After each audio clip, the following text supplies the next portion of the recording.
What's up with pop, y'all? It's your girl Sultri Accessori, and I'm back again with another website building series videos for aspiring freelancers and YouTube content creators. Ooh, ready for you.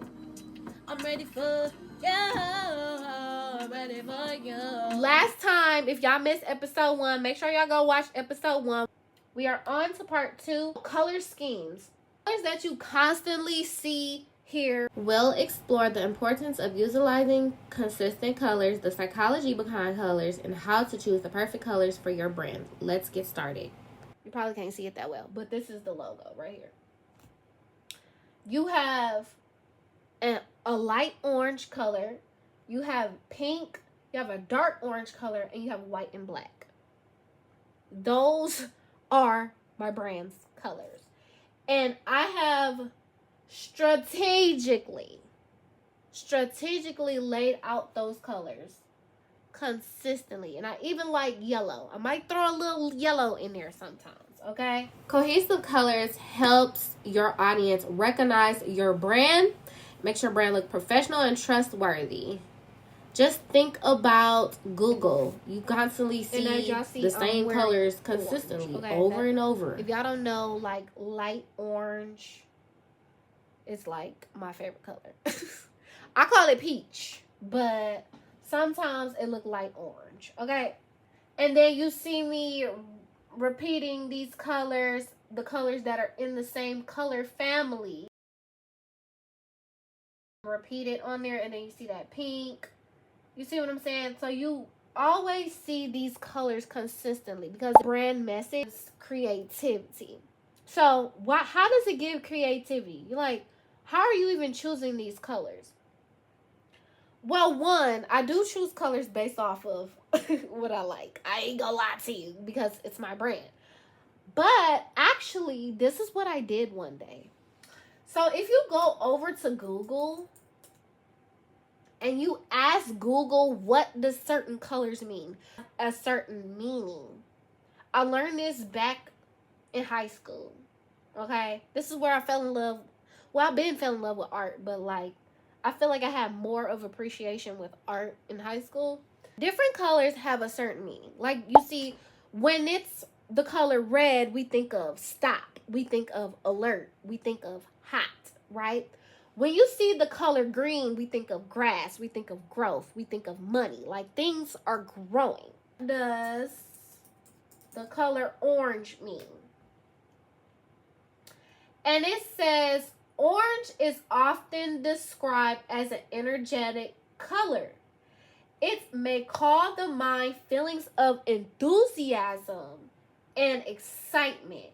It's energy, it's enthusiasm, it's attention, and it's happiness. What does the color orange mean? Okay. Prestige, deceit, impatience, pride, youthfulness, happiness. I like the color orange, and my brand's message is all about creativity, getting excitement, learning the tools, how to work the tools, and then it produces happiness. So do y'all know that movie Inside Out? So look, we're pull up a picture from Inside Out, okay? See Inside Out 2 yet? Let me know in the comments below. Let me know. Y'all, I said they could put that movie in a bin. They could put that movie in a bin. You know what kind of bin it is? Sadness is the color what? Blue. Because when people are sad, they get the blues. They get the blues clues, right? Joy, which I think look like a knockoff Tinkerbell. She does. She look like Tinkerbell. Do she not? Joy, what color is she? She's the color yellow. And yellow brings bright. It brings sun. It brings happiness. That's why she's joy. And that's why they gave her the color yellow. Anger is the color what? Red. Because we said red makes us alert. Red makes us angry. Right? Disgust is green. So, like, you know when you vomit, it's kind of like disgust or puke or like boogers or any phlegm could be represented by the color green, kind of like the Grinch is represented by the color green as well. And lastly, fear is purple. Now, I don't know why fear is purple. I'm going to actually look this up, y'all. Purple. So I want you to grasp that colors give off an emotional and psychological I think impact. Oh, is he indigo? Know why they gave him maybe Halloween? Is that what it was? I don't know. Okay, now that makes sense, because for Halloween they use orange, black, and purple. So okay, I get it. Y'all see that? Orange is attention getting, highly stimulating, but a friendly color. That's the vibe of Sultri Accessori. It's giving you friendly, creative, happy vibes. Literally. You see that? You see how that works? So when you guys are choosing your brand's colors, look up what that color means so that your audience gets that sense and gets that feel. And you want to have repetition and consistency throughout your website and throughout your YouTube channels. And we always want to see the same consistent logo and the same consistent wording that you use, so that it builds a brand trust, so that you're not switching up on what you talk about. Because when you start getting off topic and things that are not of interest to your audience, that's how you get people to unsubscribe. That's how you get people to not trust you. And that's how it makes it harder for you to get sales, because you're not talking to that person that you initially grasp. The color pencils that I chose, these color pencils had blue and green and purple and all of that, but I chose to take those off and keep the same orange with the pink. Decided to keep that same color family, okay? So also my button is orange to pink. When you hover over it and you about to click on it, it's pink. So orange and pink are really my main colors. White, black for the standard, text, however.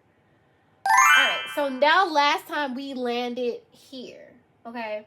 Had some pictures that just said courses, that just said products, that just said services. I decided to go ahead and just lay out the services so people know what they are already, and they already want to click and they already want to purchase, instead of just having like this categorized photo.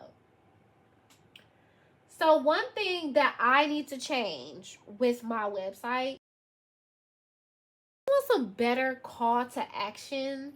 Call to actions are basically the navigation to get your customer, your client, to go to the next step, or to get a certain item, or to get your ebook, or whatever it is. That is a call to action. Like when we tell people, hey, subscribe to our channels, that's a call to action.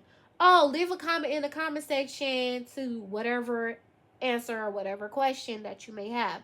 That is a call to action, okay? So I definitely need to fix those. I'm critiquing my own website. Okay, website critiques. You see this pink color? I really want this pink color to reflect in this. This is a different pink. It's a different pink. So I definitely want to change that. And then the other thing I want to change, you see how like this headline is pink, this headline is pink?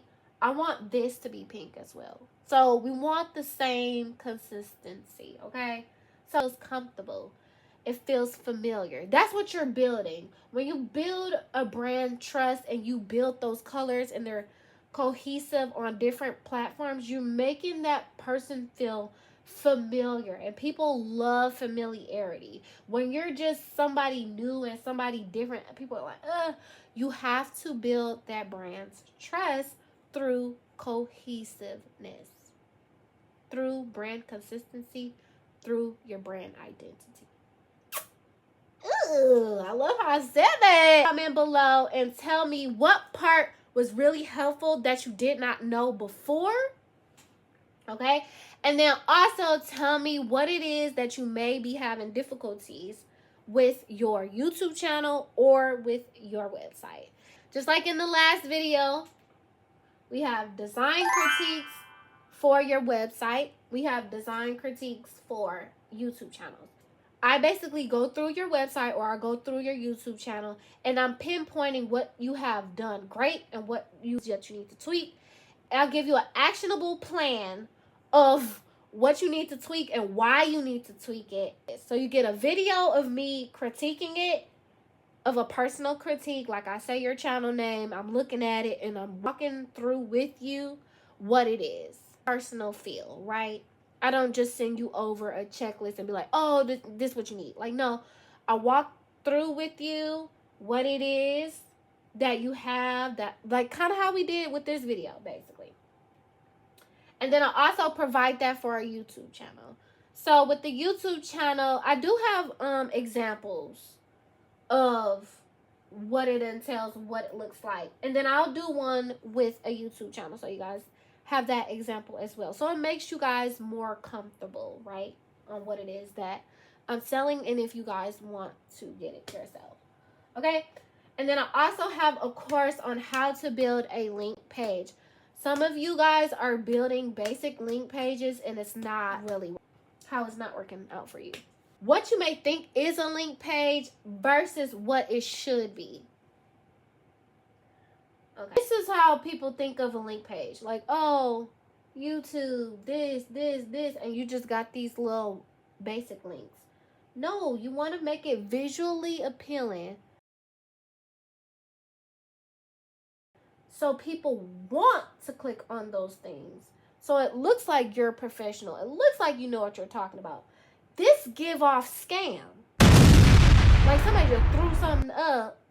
You know how back in the days, and when I say back in the days, Tumblr and MySpace days. Because I grew up in that era, okay? May not look like it, but I grew up in that era, okay? Remember people used to make websites and it'd be little to nothing on it, but they have things for people to click on? That looks spammy.